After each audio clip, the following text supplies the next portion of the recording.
오늘 우리에게 주시는 하나님의 말씀은 시편 128편 1절로 4절까지의 말씀입니다.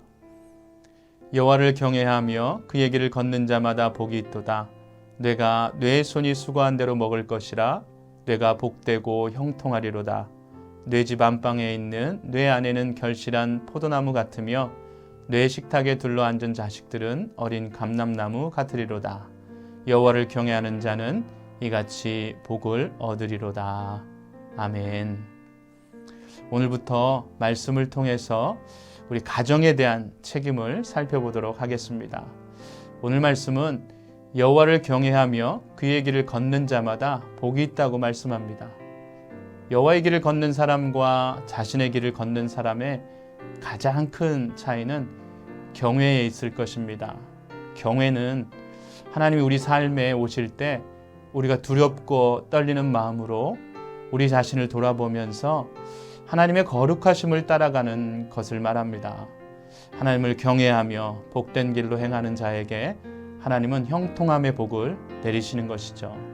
먼저는 시냇가에 심은 나무가 철을 따라 열매를 맺는 것 같이 그 손이 수고한 대로 먹는 형통함의 복을 주신 것입니다.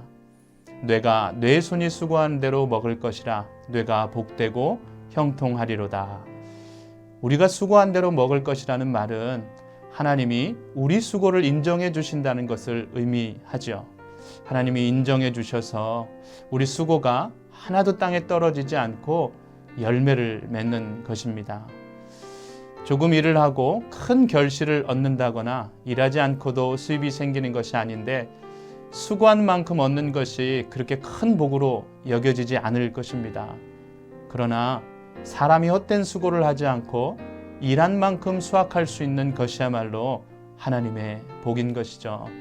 자신이 수고하고 일한 대가를 스스로 누릴 수 있는 것이 정말 행복한 일이고 좋은 것입니다.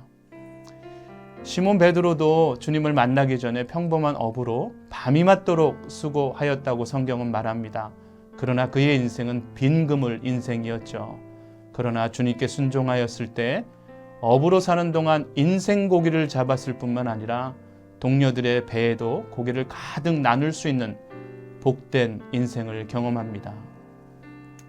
하나님이 도우실 때만 우리 수고의 열매를 얻을 수 있기 때문이죠. 두 번째로 하나님을 경외하는 사람에게는 개인의 복을 넘어 가정에도 복을 주십니다. 뇌집 안방에 있는 뇌 안에는 결실한 포도나무 같으며 뇌 식탁에 둘러앉은 자식들은 어린 감람나무 같으리로다.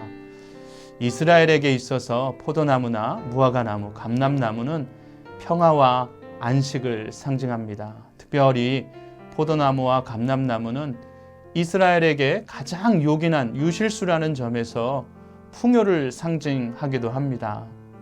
믿음 안에서 온 가족이 하나 되고 사랑을 나누는 것이 진정한 복인 것이죠. 또한 가정 구성원들이 각기 제자리에서 자기 몫을 다하는 그런 가정의 모습을 말씀을 통해서 그려주고 있는 것이죠. 하나님의 복은 우리 삶을 아름답고 풍성하게 합니다. 그리고 그 풍성함은 자식으로 이어지며 가정 공동체로 그 복을 퍼뜨릴 수 있게 됩니다. 하나님이 주시는 은혜가 가장 먼저 결실 맺는 것이 바로 가정이기 때문입니다. 하나님을 경외함으로 우리가 땀 흘려 수고한 결실을 맺고 또 가정의 모든 구성원들이 화평과 평화를 이루는 하나님의 은혜가 가득하시기를 바랍니다. 기도하겠습니다. 하나님 아버지 감사합니다. 하나님의 길을 따라 걷는 믿음과 은혜를 주셔서 땀 흘려 수고하는 열심과 또한 수고한 대로 열매 맺는 은혜를 허락해 주시니 참 감사를 드립니다. 주님을 경외함으로 모든 믿음의 가정이 화평과 평안을 이루게 하시고 이 축복의 통로가 되게 해 주옵소서. 예수님의 이름으로 기도드립니다. 아멘.